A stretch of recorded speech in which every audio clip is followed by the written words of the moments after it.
नमस्ते, प्रणाम चाची, माई, बहनी, दीदी, भौजी। हम मंजू वर्मा। स्वागत हुआ मंजू लोकगीत 123 में। तो आप सबके बीच आज बहुत दर्द भरा विवाह गीत लेके आया है। तो एक भाई बा बहुत गरीब और बहन बहुत अमीर बा बहन। तो बहुत दर्द भरा भाई और बहन के अमीरी गरीबी के ऊपर ही गीत बा।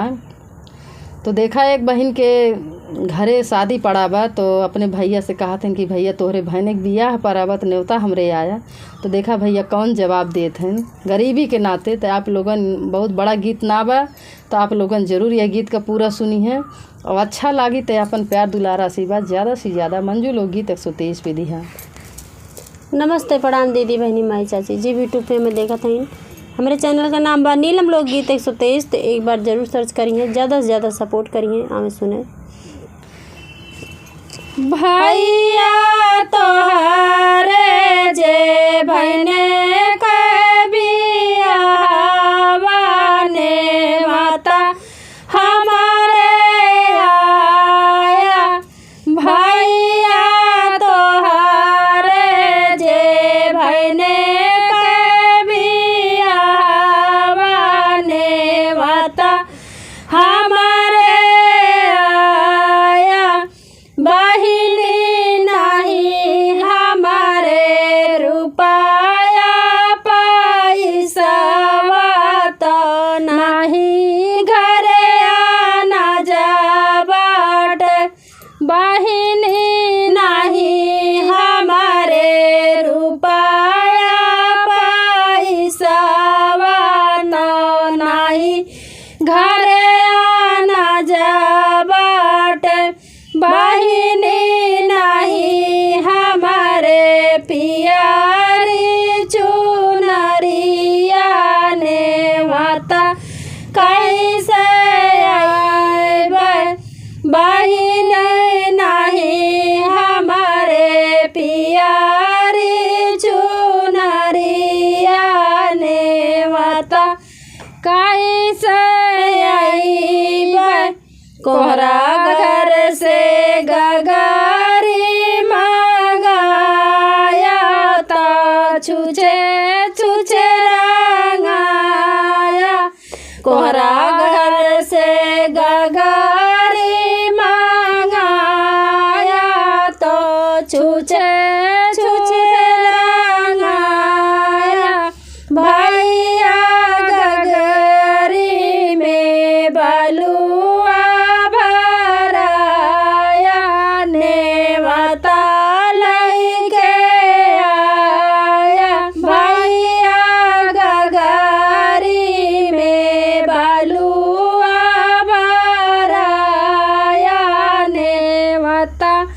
लइके आया। भैया भाऊजी के लुगारी धोआया। भांगिया धाई दिया।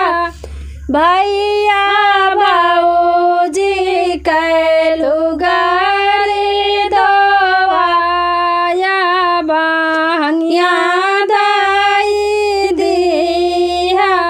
सासू हमारी गाई है हठिया नानद गाई बगिया। नानद गाई बगिया। सासू हमारी गाई है हठिया नानद हमारी बगिया। नानद हमारी बगिया। भैया कोठावा से चौरा उतरब गगरिया भारी देव। भैया कोठावा से चौरा उतरब गगरिया भारी देव। भैया पेटरिया से चुनारी निकरब बहंगिया धाई